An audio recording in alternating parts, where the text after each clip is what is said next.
Om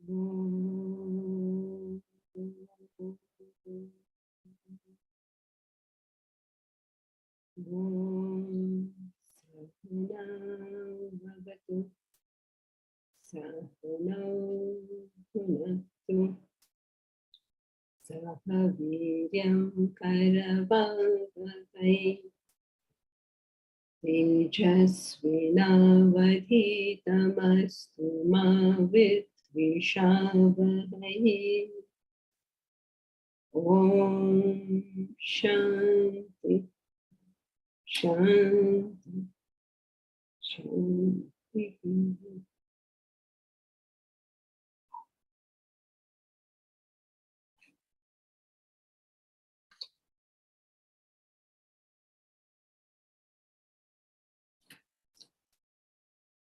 Together we'll chant Bhagavad Gita, chapter 11, verses 41 to 50.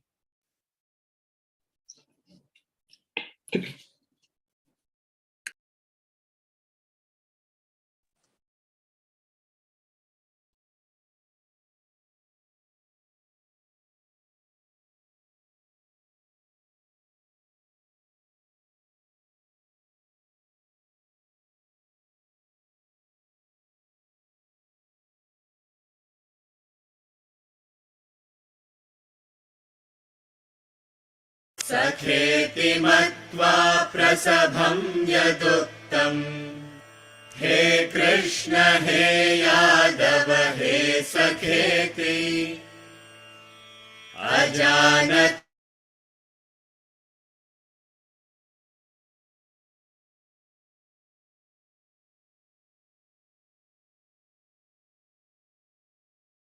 तच्छावहासार्थमसत्कृतोऽसि विहारशय्यासनभोजनेषु एकोऽथवाप्यच्युत तत्समक्षम् तत्क्षामये त्वामहमप्रमेयम् पितासि लोकस्य चराचरस्य त्वमस्य पूज्यश्च गुरुर्गरीयान् न त्वत्समोऽस्त्यभ्यधिकः कुतोऽन्यः लोकत्रयेऽप्यप्रतिमप्रभाव तस्मात् प्रणम्य प्रणिधाय कायम् प्रसादये त्वामहमीशमीढ्यम् पितेव पुत्रस्य सखेव सख्युः प्रियः प्रियायार्हसि देव सोढुम् अदृष्टपूर्वं हृषितोऽस्मि दृष्ट्वा भयेन च प्रव्यथितं मनो मे तदेव मे दर्शय देवरूपम् प्रसीद देवेश जगन्निवास किरीटिनं गदिनं चक्रहस्तम् इच्छामि त्वां द्रष्टुमहं तथैव तेनैव रूपेण चतुर्भुजेन सहस्रबाहो भव विश्वमूर्ते श्रीभगवानुवाच मया प्रसन्नेन तवार्जुनेदम् रूपं परं दर्शितमात्मयोगात् तेजोमयं विश्वमनन्तमाद्यम् यन्मे त्वदन्येन न दृष्टपूर्वम् न वेदयज्ञाध्ययनैर्न दानैः न च क्रियाभिर्न तपोभिरुग्रैः एवं रूपः शक्य अहं नृलोके द्रष्टुं त्वदन्येन कुरु प्रवीर मा ते व्यथा मा च विमूढभावः दृष्ट्वा रूपं घोरमीदृङ्ममेदम् व्यपेतभिः प्रीतमनः पुनस्त्वं तदेव मे रूपमिदं प्रपश्य सञ्जय उवाच इत्यर्जुनं वासुदेवस्तथोक्त्वा स्वकं रूपं दर्शयामास भूयः आश्वासयामास च भीतमेनम् भूत्वा पुनः सौम्य वपुर्महात्मा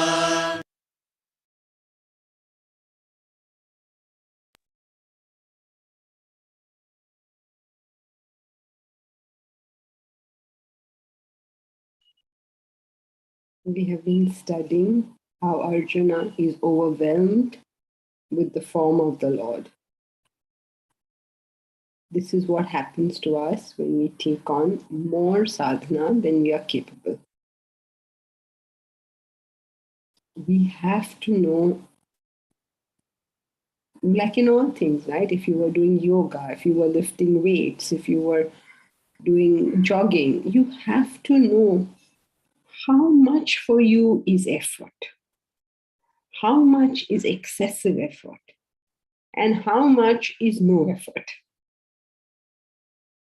In other words, you have to know the tamas, rajas, and sattva.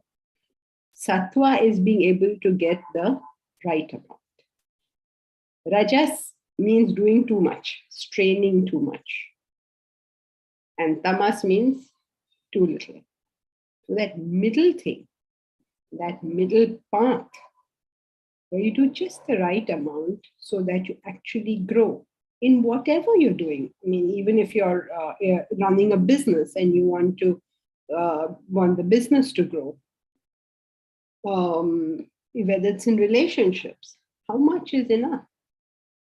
How much do you listen to your partner? How much instructions do you give? How much is enough? Now, this is the whole thing in Vedanta. It can't tell you what is enough. You will have to know it with your own intellect. And that's why people get frustrated with Vedanta. See, half the people get frustrated because you tell them what to do. And half the people get frustrated because you don't tell them what to do. So there's a no-win situation. So just with our own intellect, we are going to know how much is enough. Arjuna obviously has gone way beyond his capacity. He asks for Vishwarupa Darshana. He wants to see the form of the Lord. This is very, very common in the spiritual path, where we want something where we ought not, what we ought not to have. People will want to go into the Himalayas. People will want all sorts of things that they ought not to want. I want to sit down in meditation. I want the vision of the Lord. So many things. And it doesn't work. Suppose you actually sat down in meditation. Okay, single point, the way we define meditation, okay, not the way the rest of the world is defining it. Actually sit down in meditation and do more than you are capable. The heart will fill with fear. So much fear that you don't know what happened. So Arjuna does this kind of thing. He's like, oh no, I want that. You know, there's a certain amount of glamour associated with all of this. So we always want something better. It's a sad state, but this is the way the mind is, you know, it's always looking for some glamour element in everything. So he tells him, After seeing the form of the Lord, he says, in whatever way I have insulted you, in jest, in play, I have taken you so much for granted. I have treated you like just anybody. So therefore, forgive me. Shamaye, Shamaye, forgive me. Oh, aprameyam, oh, immeasurable, forgive me. Can you imagine taking the immeasurable for granted? And don't we all do that anyway? Take the immeasurable for granted all the time. Pitasi lokasya. You are the father of this world. Chara charasya, of the chara and the achara. Twamasya pujascha gurur gariyam. You are pujascha. You are worthy. You are worthy of being worshipped. You are that which should be worshipped. Worshipped means? Pursued. Pursued. You are that which should be pursued. What are we pursuing? Worldly things. Fame, money, relationships. This is what we are pursuing. Beauty, riches. How am I looking? Who loves me? Who doesn't love me? We're pursuing all this. That's our worship. Because what is that pursuit? You will go behind whatever you think is important. Isn't it? So whatever you are going behind, you are finding that important. You may say, oh, Vedanta is the greatest thing. But whatever you are actually doing is what tells us what according to you is important. Tells us means tells each one of us. What am I actually doing? Tells me what I am finding important. Okay, I may talk a lot about getting up in the morning and exercising, but I am sleeping. So I know what I'm finding more important. Each thing, what am I doing? You are that which is worthy of worship. You are that which should be worshipped.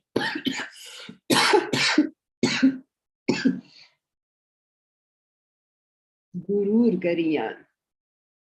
Gurur Gariyan could be you are the greatest guru, or it could be you are greater than the greatest. Whichever way you wish to translate it, both work.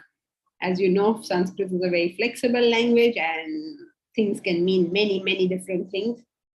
If we ever get to that, you'll study. There's a beautiful verse in Sanskrit which says that the Pandavas, that Krishna fell into the water and the Pandavas rejoiced and the Kauravas started crying.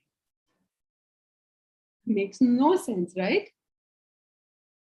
Krishna fell into the water and the Pandavas rejoiced and the Kauravas started crying.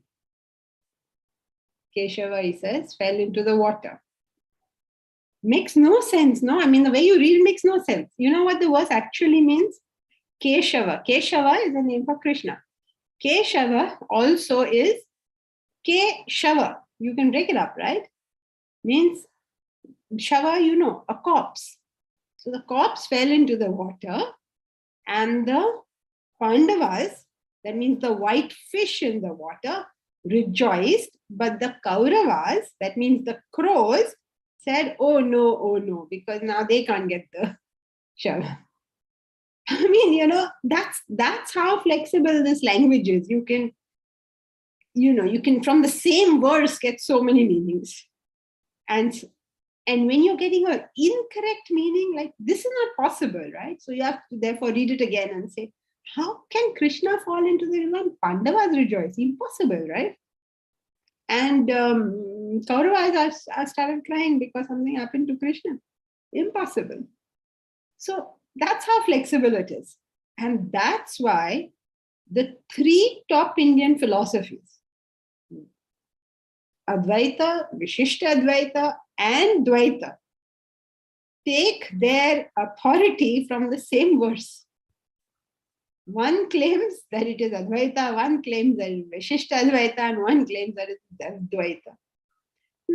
This is the flexibility of the language. So here we have Guru Gariyan. Guru Gariyan can be taken as greater than the greatest Guru, in the sense that no matter what your Guru will teach you, no matter how great your Guru is, true knowledge comes to us when we unfold the self. We can listen to people. We can be inspired by what they say. But eventually,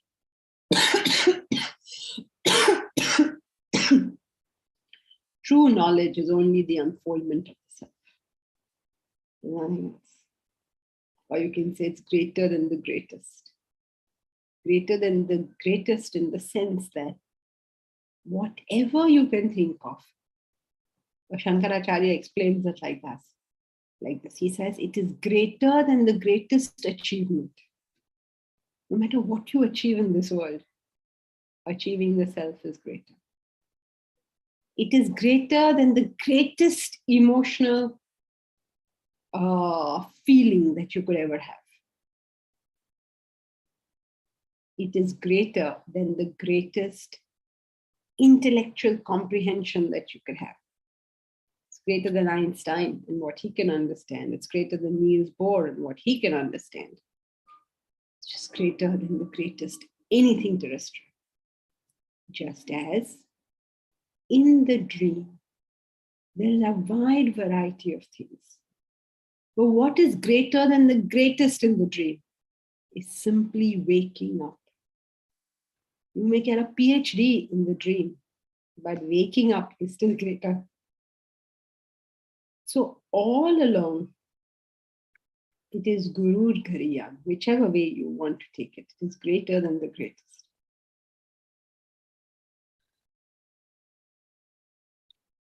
Tvat sama, na. Sama means equal. There is nothing equal to you. You are greater than the greatest. There is nothing equal to you. So not only are you better than whatever anyone can conceive, nothing is even as good as you. Then where is the question of something being superior? Abhyadika, adhikaha, adhikaha, abhyadika, kutaha. How is this possible? Now you must please understand one important thing, that while Arjuna is saying all these things, he doesn't understand a word of what he's saying. He's simply repeating what he has heard before, just like we can. We can say, what each one of these words mean. Does it have any meaning? No, it doesn't have any meaning because it's not our belief. If Arjuna understood anything of what he is just saying, then what would happen? He would fight. He wouldn't? He would fight. He would fight. Okay, that's one thing. What else? He would have nothing to ask. Okay, what else?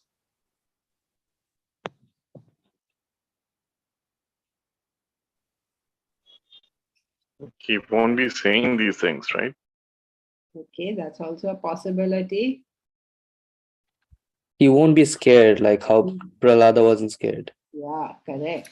If actually you understood any of this stuff, what on earth are you frightened about? You are with the greatest of the greatest. You are with the incomparable power. Your friend turns out to be Prime Minister. What are you frightened about? You will say, oh, wow, what fun. Right? Because it's you understand it as this is me. So what are you frightened about?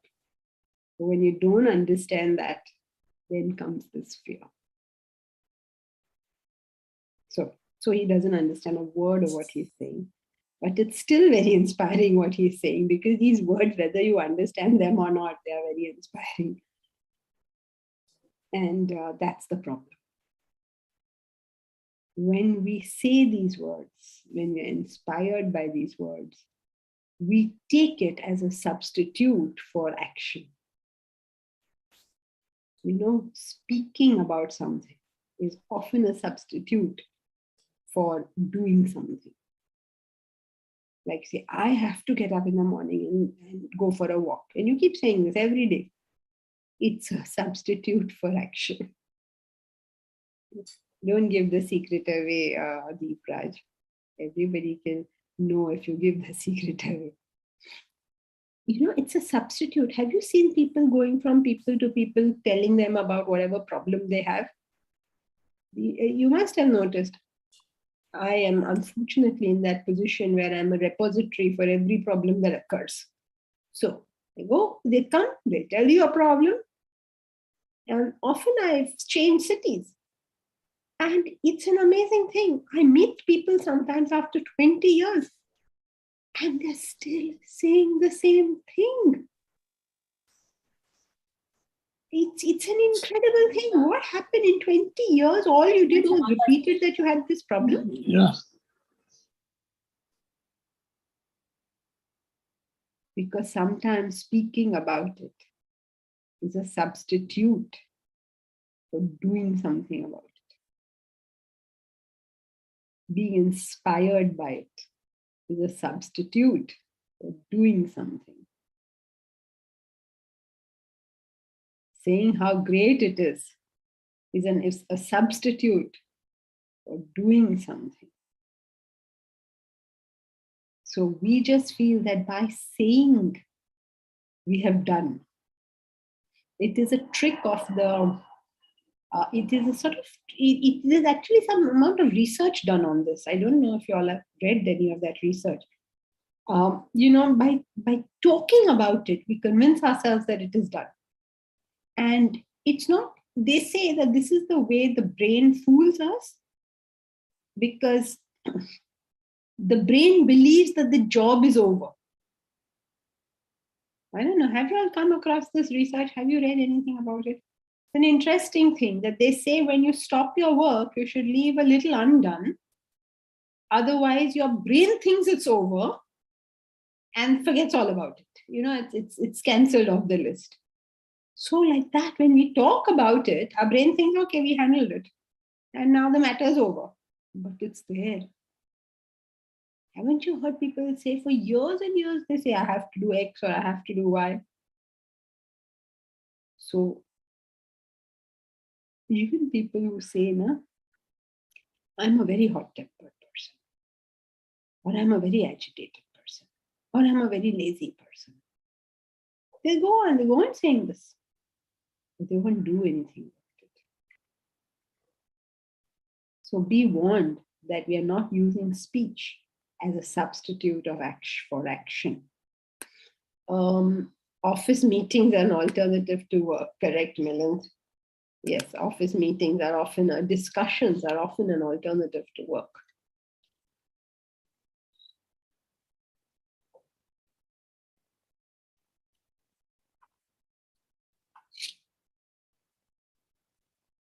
Okay. So we have to start verse 44, right? Any questions?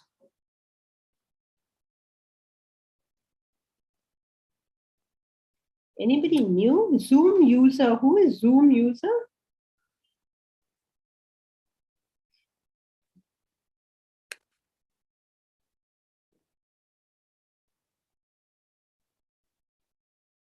Varsha, Adhikari, are you new?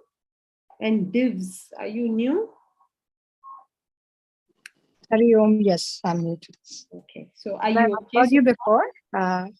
Yes, in this group, yes. Sorry? I've joined one of the session earlier of yours, Okay. but one is meeting. Right. If you have a problem, because it's a continuous class, I may jump something, not realizing that somebody's new. If you have a problem, just stop and ask. Stop and ask about that point. Thank you. Yes. Who is Divs and who is Zoom user? Yes, ma'am. I am also not new, but I have heard you twice or thrice before. Okay. So you're okay? Anything is incomprehensible? I would definitely ask. Thank you so much. And Zoom user, do you know that you have put your name as Zoom user?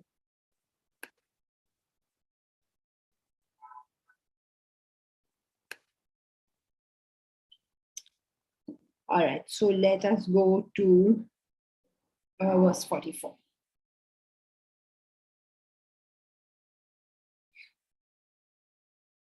Tasmat pranamya pratnidhaya kayam prasadaye tvam ahaminamidhyam piteva putrasya sakheva sakyuhu priya priya yadhasi deva sodhum tasmat pranamya pranidhaya kayam prasadaye tvam hamami shamidhyam piteva putrasya sakheva sakyuhu priya priya yarhasi deva sodhum tasmat. Therefore, pranamya means having bowed down, pranidhaya, having prostrated, kayam, body, having bowed down with my body. This is an Indian custom where we bow down to elders and people who we look up to, or we seek their blessings by prostrating to their feet. Now, why do we do that? We do that because who is a great person? What is a standard of greatness? In this country, greatness was measured by how much have you unfolded the self within yourself. That is greatness. There can be various types of greatness, right? You could be a very rich man, a high achiever. You could be, many things. You could be a great artist. So many things could make you a great person. But what is that essential quality of a great person is that they have unfolded the self. The very foundation of their personality is the self, is the truth. They've understood the ultimate truth, or as much of the ultimate truth they've understood, that is worthy of prostrating to. Now, this concept, this abstract concept, was converted into a concrete ritual. And the feet are taken to be standing on truth. In a great person, he's based in the truth, right? His foundation is the truth, and the foundation of this body is the feet. So his feet are taken to be that truth. And towards that truth, I prostrate means I bring my head and my heart in a straight line with that truth. He's standing. You're lying down. That's the correct form of prostration. So what has happened is you brought your head and your heart in line with that truth. So when we prostrate to somebody, we say, we don't say it, but the implication is, I know you're standing on truth and I am surrendering my head and my heart to that truth. This head and this heart will only be used to go to that truth. Nowadays, we do the prostration, we have no idea what it means. And from feet, we have gone to knees. From knees, we've gone to chest. Now we nearly bow down the head a little bit, which is fine. Don't have to do it, as long as you get the concept that here is something that is greater than me. And to that great, eternal, incomparable truth, my head and heart are dedicated. Means my understanding and my emotions will always be dedicated to that. That is the base of everything I do. So therefore, bowing down, prostrating with my body. With my body means the whole thing. Oh, adorable Lord. Nithyam Isham, adorable Lord. I seek your grace. Prasadaya. Seek that grace. How do I want this grace? Pita iva putrasya. Like a father to a son. Sakha iva sakyuhu. Like a friend to a friend. Priyaha. Priyayaha. Like a lover to a beloved. Give me your grace like a father does to a son. Like a friend does to a friend. Like a lover does to a beloved. So father to son represents advice. That means at the intellectual level. Friend to friend is affection, solace. It's an emotional connect. And lover to beloved at the physical level, service and sacrifice. What is the essence of any relationship is service and sacrifice. So I'm asking for your grace at 3 levels of the personality: intellectual, emotional, and physical. Let your grace come to my intellect. Let your grace come to my mind. Let your grace come to my body. That means let me understand, let me feel, let me serve. So he says, oh Deva, oh God, bear with me, put up with me. I am such a messed up person. What a crazy nut I am. Okay, something maybe he understands. He understands he's a nut, which is a good thing. We should also get to that understanding. Please bear with me. My understanding is so poor. My emotions are so faulty. My service is so absent. Bear with me. Prasiddha Devesha Jagannivasa. Forgive me, forgive me. So anyway, here he says, Prasadaye, I seek your blessings. I prostrate to you. That means I am willing to surrender my personality to you. You, please, take care of me, give my intellect some sense, authority, and give my body some service. So I need help at all 3 levels of my personality because I am a shattered being. I've managed to wreck, managed to napalm my own personality. I bombed my own personality. So please, at the physical level, at the emotional level, at the intellectual level, help me resurrect it. Let this shattered personality wake up.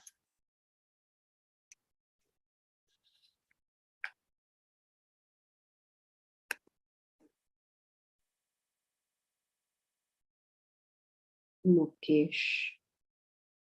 When one prostrates, is it Brahman in this context?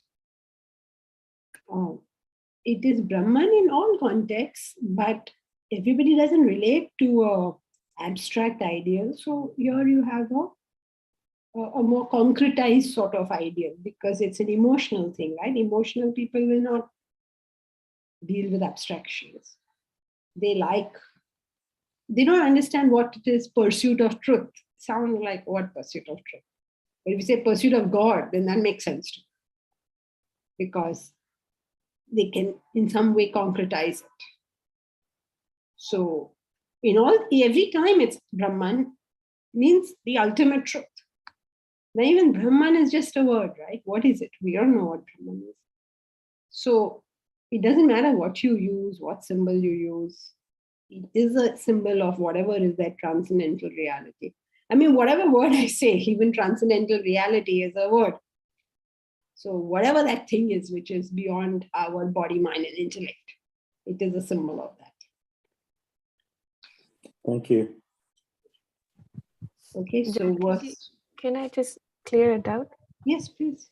When you spoke about in the body level to serve, so is it I'm asking for a chance to serve the Lord? No, make me a service-oriented person. If your grace comes to me, I'll become a service-oriented person. Serving the Lord is like any service is a service of the Lord. Even in the Christian, whatever, what is it called, faith, they have this concept that when you have fed the hungry, you have fed me. When you have clothed the naked, you have clothed me. So as soon as we become service oriented, that is service of the Lord. If we serve only the Lord, then usually it is not service at all, because it's just a barter system. Oh God, I'm giving you so much, you give me so much. So service of the Lord is being a service oriented person. God, thank you.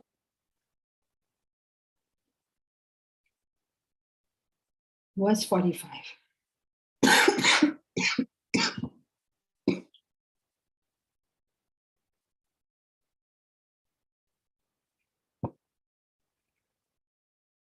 Adrushtaपूर्वं रुषितोऽस्मि दृष्ट्वा भयेन च प्रव्यथितं मनो मे तदेव मे दर्शय देवरूपं प्रसीद देवेश जगन्निवास अदृष्टपूर्वं ऋषितोऽस्मि दृष्ट्वा भयेन च प्रव्यथितं मनो मे तदेव मे दर्शय देवरूपं प्रसीद देवेश जगन्निवास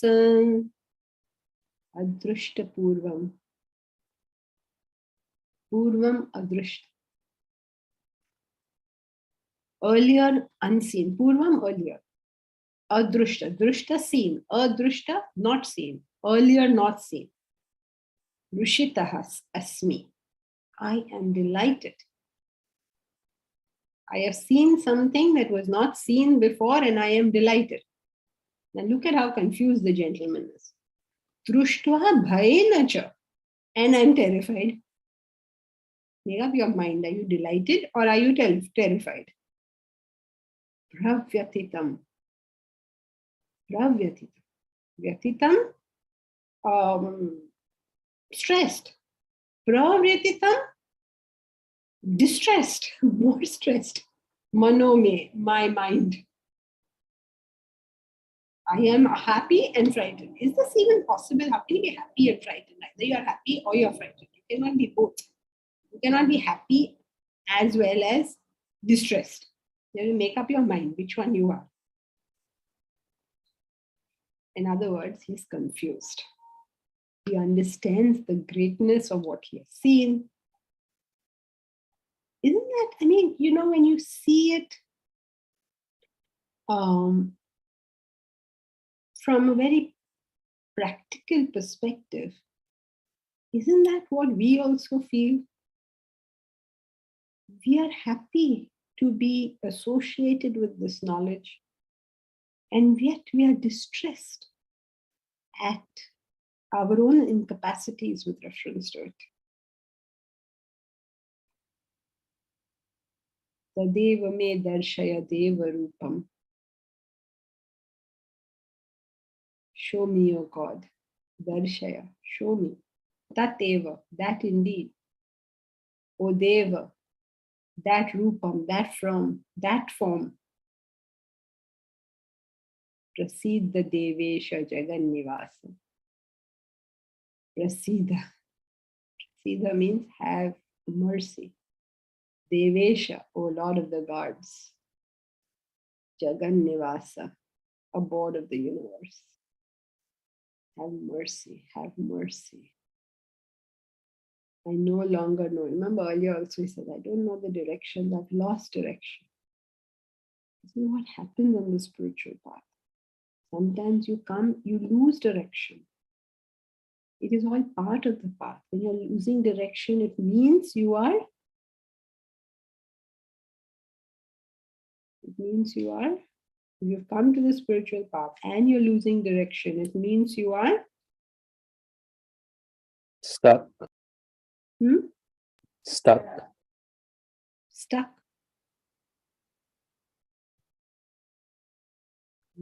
Okay. In this case, Going too fast. correct. You're accelerating where you should not. You're doing more than you should be. Take a chill pill. Relax. You know, when we joined the ashram, and so we were all very dedicated, okay, because now we were going to realize the self. In 3 years, we've got to do it, and we are very dedicated. So somebody asked Swamiji, what should we do? You know, because we are so inspired and so dedicated, and we want to do all these things. So somebody asked him, what should you do? What are we supposed to do? What more? How do we do this properly? So we told the student, you're here for 3 years, no? Eat and sleep. Eat and sleep. Okay? We are all like all, you know, like in Josh. This Josh doesn't work on the spiritual path. If you want long-term sustenance, you will have to take it slowly, take it at your pace, do it properly. And come Josh mein aakar ye karenge, wo karenge. No, just take a chill pill, relax.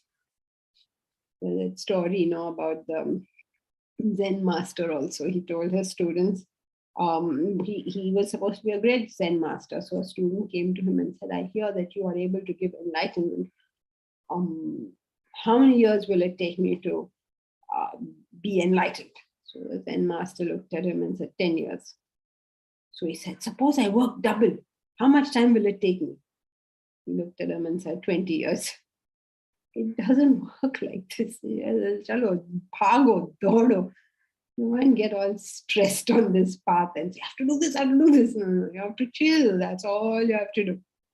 But the problem is when you say you have to chill, then everybody just goes to sleep. So being able to do the right amount each time, every time, on a daily basis, intellect has to function. So he said, I've seen what is not seen before. You can't overstep your capacity. No, you can't say, I want to go and live with my teacher. I will learn so much. You may collapse if you live with that person. If you try and live with Swamiji, you just see, you do everything properly.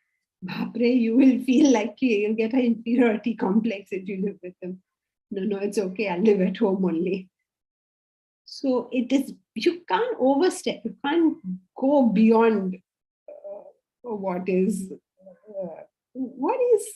this equipment can currently do. So having seen what was not seen before, I am delighted. Yet my mind is distressed with fear. Show me, O God, that form only. That form only means this earlier form. Prasidha Devesha Jagannivasa. Prasidha, have mercy. Devesha, or Lord of the gods. Overboard of the universe. What have you learned from here? That one of the signs of spiritual development is absence of fear. If you are frightened of anything, for any reason, it's time to work on development because it is one of the signs. However, warning. Knowing what to fear itself is sensible. Because there's a saying in the English language, fools rush in where angels fear to tread. Let us be frightened of ill will towards anyone. Let us be frightened towards a selfish thought. Let us be frightened of saying, I am Nija. Have you heard this? Most Indians have heard this. I mean, not heard the words, but heard the 2 words. I am Nija. I am Nija means this is mine. Paraha. This is another para. Ayam nija para ganana. Laghu chetasam. Laghu chetasam means small intellect. They say, this person is mine. That is another. The ganana. Ganana means to count. They count some people as my own and some as others. Means not my own. That they are other. It is the other. English also we say, no, the other. Nothing to do with me. So this is laghu chetasam. Laghu, small. Opposite of laghu is, come on, you just heard. Big, big. Opposite of Guru. Huh? Guru. Guru. Guru. Guru, correct. We just did no Guru Gariyan. So laghu means small. Guru means big. That's why Jupiter is called Guru, because he's so big. Okay, so those who have got laghu chetasam, their cheta, their chetana is very small, their intellect is very small. They think, I am nija, paraha, this is mine, this is the other. Iti ganana, they count it like that. Udara chittanam tu vasudeva kutumbakam. For the udara chitta, for those of large-heartedness, vasudeva kutumbakam. The world is my family. I'm sure nowadays everybody has heard of Vasudeva Kutumbakam, at least. Modi is using it nowadays. But it originally comes from the Veda, but this verse, which I just told you, was from the Panchatantra. So this is mine, that is another. This is Laghu Chetasam. With a small intellect, we make this kind of difference. But Udara Chittanam, of those who are large-hearted, Vasudeva Kutumbakam. So how do we do that? My people are my people, and in-laws are the other. My wife's family is the other. My family is the family. My community is the community. Other community is the other. All these divisions that we make in our mind. Remember where we were? Don't get carried away. Remember where we were? Fear as a pointer of Okay, so what is it to do with this? Identification. Okay, what is it to do with fear? The smaller the identification, the more the fear. We were talking about the angels. Fools rush in where angels fear to tread. Right? So I was giving you many examples of things we should be frightened of. One thing we should be frightened of is this concept, Ayam Nija Paraha. This is mine, this is another. Be frightened of such thoughts. Be not frightened of joining Vedanta and leadership course. That is not to be frightened of. Be not frightened of getting up in the morning and studying. Be not frightened of taking on Karma Yoga. Be not frightened of worship of the Lord.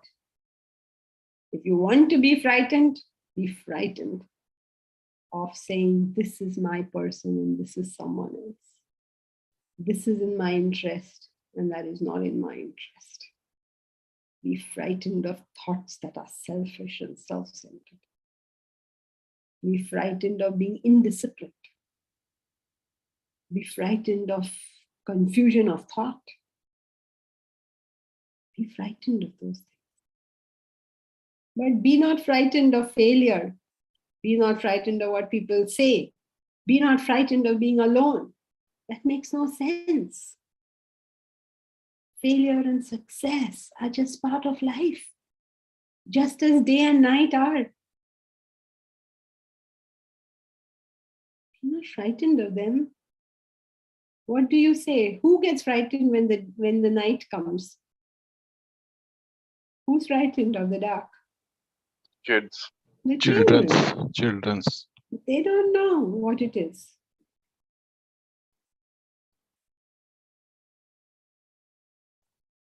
What? I didn't hear you. What did you say?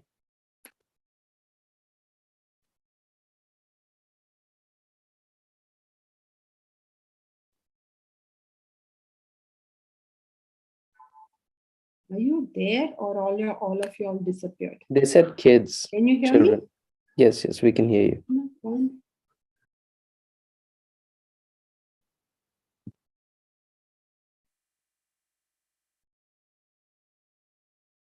Oh, okay, fine. I thought everyone has gone again. So we know that it is that the children get frightened of the dark because they don't understand it. So too, we get frightened of failure because we don't understand it. We are frightened of other people not liking us. We're never frightened of us not liking other people.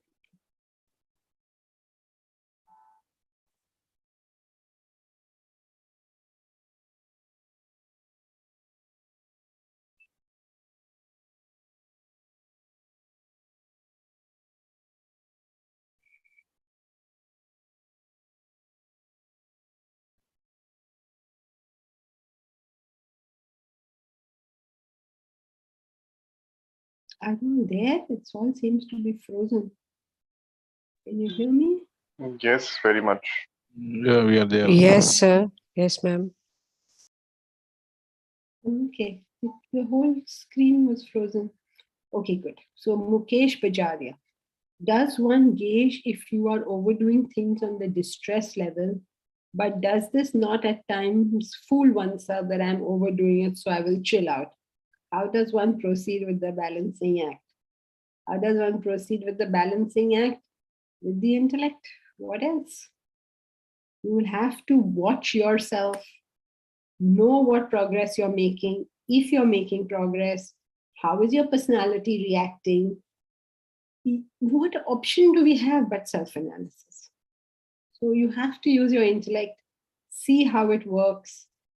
Each one eventually knows for themselves what is too much or too little.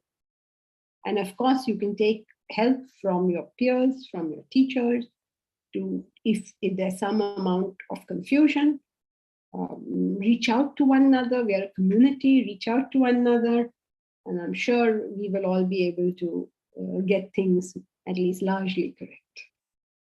May I ask a question, please? Yes, I was coming to you. I saw your raised hand. Yeah, go ahead, Dev. Yeah, so my question would be that if not fear of trivial things, we all have Abhinivesa or love for life. Like we fear death inherently very much, especially after seeing the situations in the past 2-3 years of COVID. So, fear of death is always there, and like this is the prominent fear that which everyone says that it is there. But what is the opposite of it? Like there cannot be no fear of that because it will happen to everyone. So how to, like, I want to know what are the opposites of fear? Like how can they be come into action? Is it knowledge or is it knowing the truth?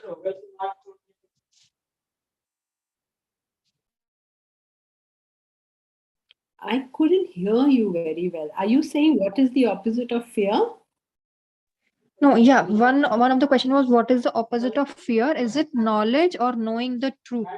Like how can it be overcome, the fear of death especially?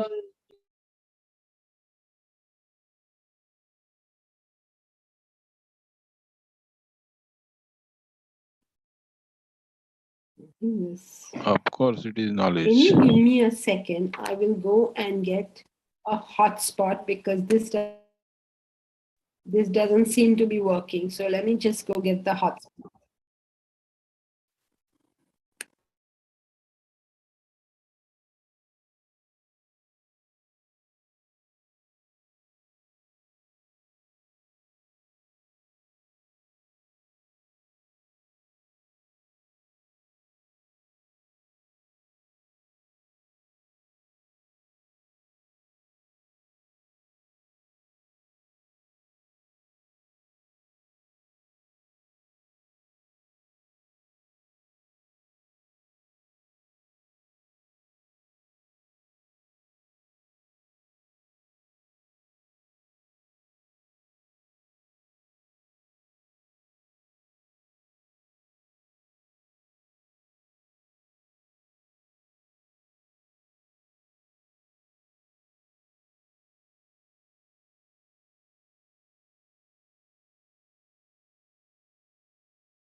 Can you hear me now?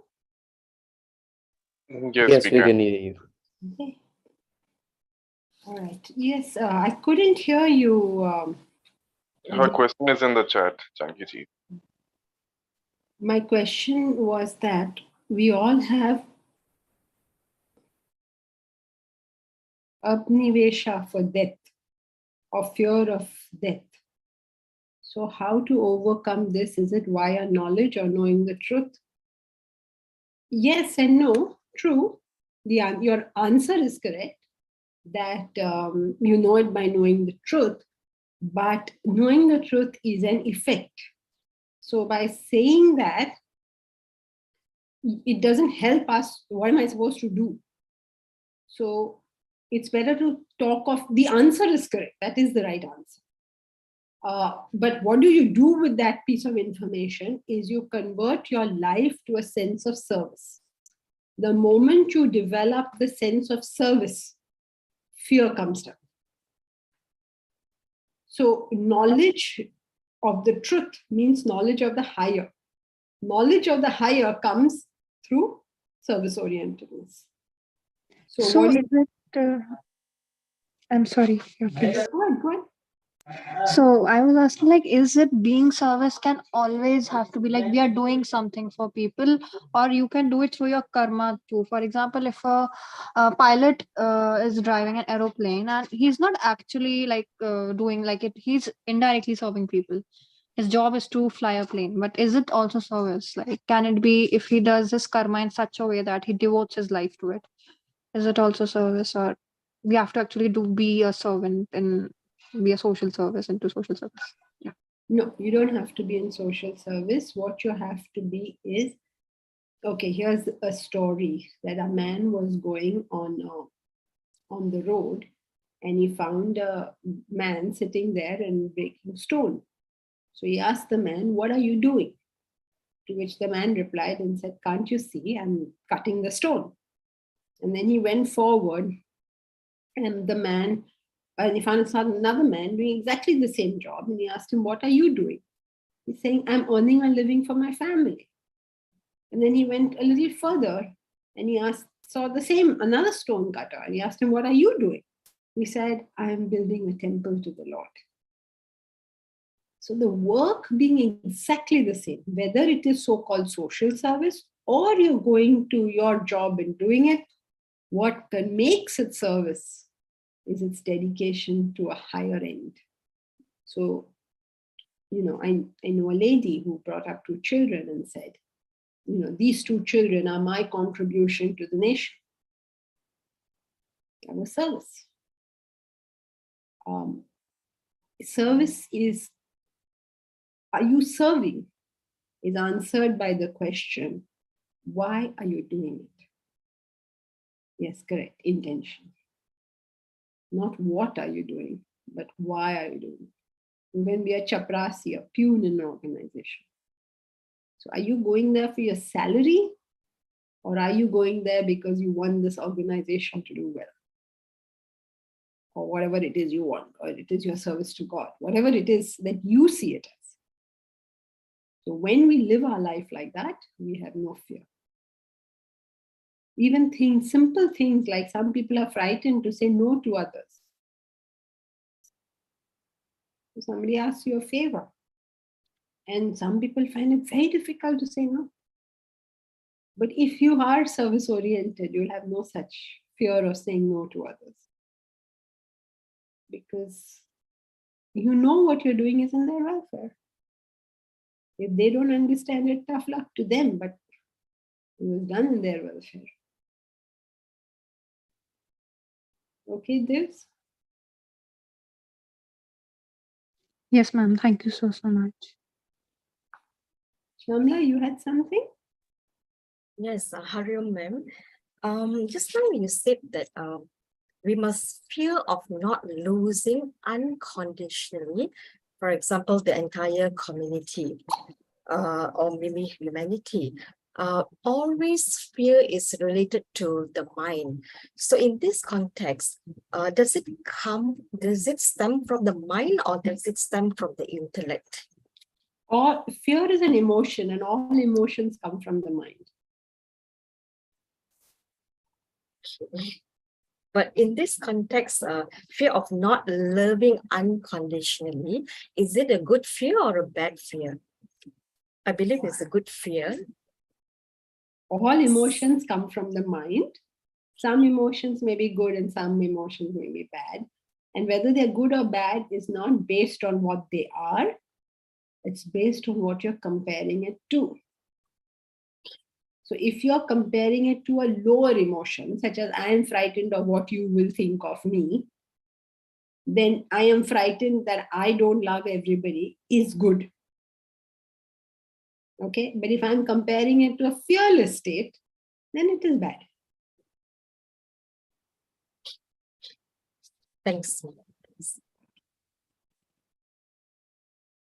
Okay, so that's it for today.